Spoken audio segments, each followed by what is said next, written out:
चलिए friends, last video में आपने क्वेश्चन नंबर 1 का कंप्लीट सोल्यूशन देख लिया होगा।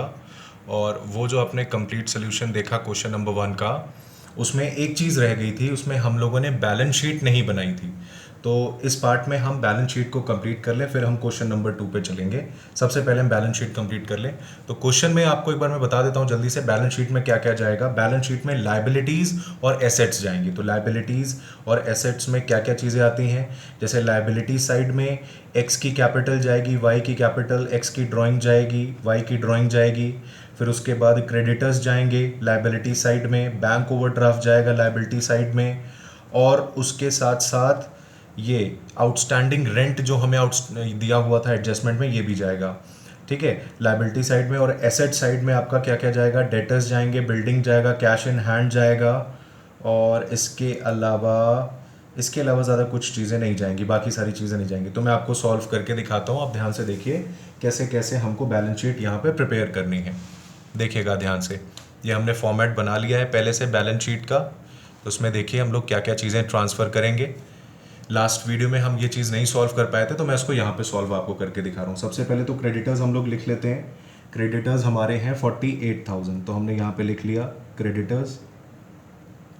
क्रेडिटर्स हमारे हैं 48,000, सीधे हमारे 48,000 क्रेडिटर्स आ गए। उसके बाद एक्स की कैपिटल, एक्स की एक्चुअली में एक्स की नई कैपिटल जाएगी। तो एक्स की जो ट्रायल बैलेंस में जो कैपिटल दी है वो एक्चुअली में एक्स की पुरानी कैपिटल है। अब सारा एडजस्टमेंट कर लेने के बाद जो उसकी नई कैपिटल आएगी वो हमको यहाँ पे लिखनी है। अब नई कैपिटल कैसे निकालेंगे, एक्स को हमने जो जो चीज़ें दी हैं वो उसकी कैपिटल में ऐड कर लेंगे, और एक्स से हमने जो जो चीज़ें ली हैं वो उसकी कैपिटल से माइनस कर देंगे। जैसे कि आपने लास्ट वीडियो में देखा होगा, हमने एक्स को सैलरी दी थी 48,000 की, हमने एक्स को इंटरेस्ट ऑन कैपिटल दिया था 16,000 का। फिर उसके बाद जब रिमेनिंग प्रॉफिट बचा था profit and loss appropriation account में, तो वहाँ पर भी हमने जब प्रॉफिट बांटा था तो 80,000 का प्रॉफिट भी दिया था एक्स को, तो वो भी उसमें जोड़ेंगे। और ट्रायल बैलेंस में अगर आप लोग देखो ध्यान से, तो एक्स की ड्राइंग्स आपको 40,000 दी है, ये उसकी कैपिटल में से माइनस कर लेंगे। तो देखिए कैसे करना है हमको। एक्सेस कैपिटल, ठीक है, एक्स की जो कैपिटल पुरानी कैपिटल दी थी वो हमारी थी 3,20,000, 3,20,000। इसमें हमने प्लस किया, सबसे पहले हमने प्लस किया इंटरेस्ट ऑन कैपिटल, जो हमने उसको दिया था।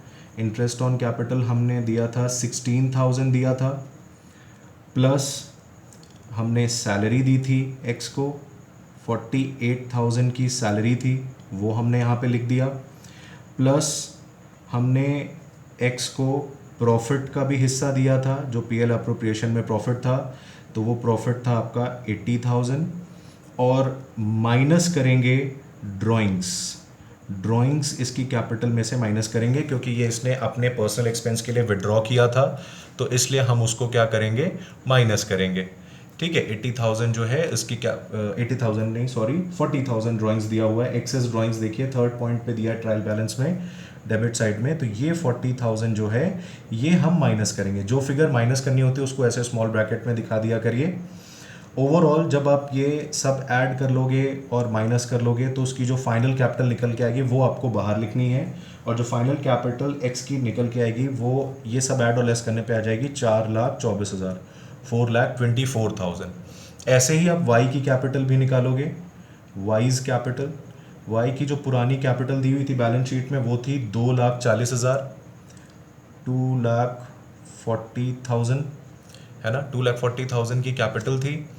उसमें हमने वाई को क्या क्या दिया था, वाई को हमने दिया था एक तो इंटरेस्ट ऑन कैपिटल, तो plus interest on capital, interest on capital इनको हमने दिया था 12,000 रुपये, है ना। हमने इनको इंटरेस्ट ऑन कैपिटल कितना दिया था, 12,000 दिया था, तो 12,000 ये दिया था। प्लस हमने प्रॉफिट का हिस्सा इनको भी दिया था, तो प्रॉफिट का हिस्सा हमने इनको दिया था 40,000। फिर उसके बाद इन्होंने भी ड्राइंग्स की थी तो इनकी भी ड्राइंग्स माइनस करनी पड़ेगी। ड्राइंग्स इनकी दिया हुआ है 4th नंबर पे ट्रायल बैलेंस में दिया हुआ है डेबिट साइड में, 32,000 की इन्होंने ड्राइंग्स कर रखी है। 32,000 की इन्होंने ड्राइंग्स कर ली, तो वो ड्राइंग्स हमने इनकी कैपिटल में से माइनस कर लिया। इनको कोई सैलरी नहीं दी थी, तो इसलिए हम कुछ भी इनकी सैलरी में से सैलरी इनको कैपिटल में ऐड नहीं करेंगे। सैलरी अगर दी होती तो ऐड कर देते, सैलरी वाई को नहीं दी थी, इसलिए हम कोई सैलरी ऐड नहीं करेंगे। तो इसका जब प्लस करके माइनस करके जो फाइनल आंसर आएगा वो आएगा 2,60,000। ये हो गई वाई की नई कैपिटल। 4,24,000 एक्स की नई कैपिटल हो गई, वाई की नई कैपिटल हो गई 2,60,000। अब इसके बाद इसमें क्या क्या जाएगा, क्रेडिटर्स हो चुके, एक्स की वाई की कैपिटल आ गई।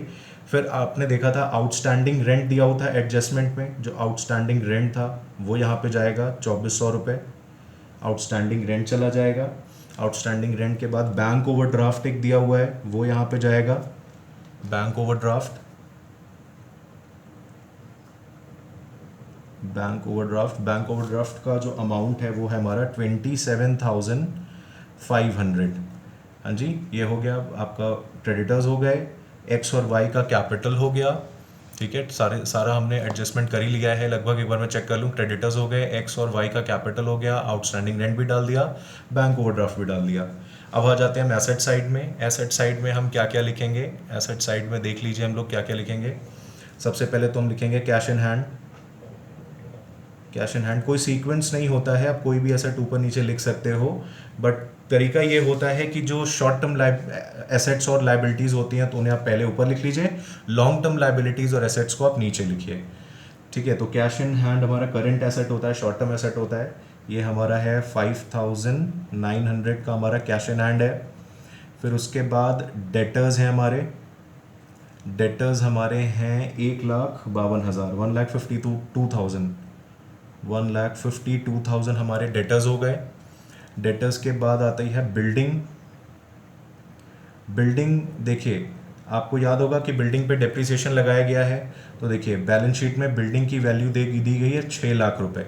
इसमें से माइनस करेंगे डेप्रिसिएशन। डेप्रिसिएशन जो हमने कैलकुलेट किया था बिल्डिंग पे वो किया था 60,000, 10% ऑफ 6 लाख, तो ये 60,000 इसके में से लेस कर दिया हमने, तो 5,40,000 जो है बिल्डिंग की जो अब रियल वैल्यू है वो हमने निकाल ली। बिल्डिंग हो गई। बिल्डिंग के बाद हमारा क्लोजिंग स्टॉक जो एडजस्टमेंट में दिया था वो भी यहाँ पे जाएगा। क्लोजिंग स्टॉक वो हमको दिया था 64,000। अब आपको टोटल करना है, अगर टोटल करने पर दोनों साइड का बैलेंस टैली कर जाए तो आपने बैलेंस शीट सही बनाई है, तो बिल्कुल बैलेंस टैली कर रहा है। आप अगर एसेट साइड का टोटल करोगे तो आ जाएगा 7,61,900, और उसी तरीके से अगर आपने लायबिलिटी साइड का टोटल किया तो यहाँ पर भी 7,61,900 आ रहा है। तो ये आपका यहाँ पे जाकर के क्वेश्चन नंबर 1 कंप्लीट होता है। Thank you very much.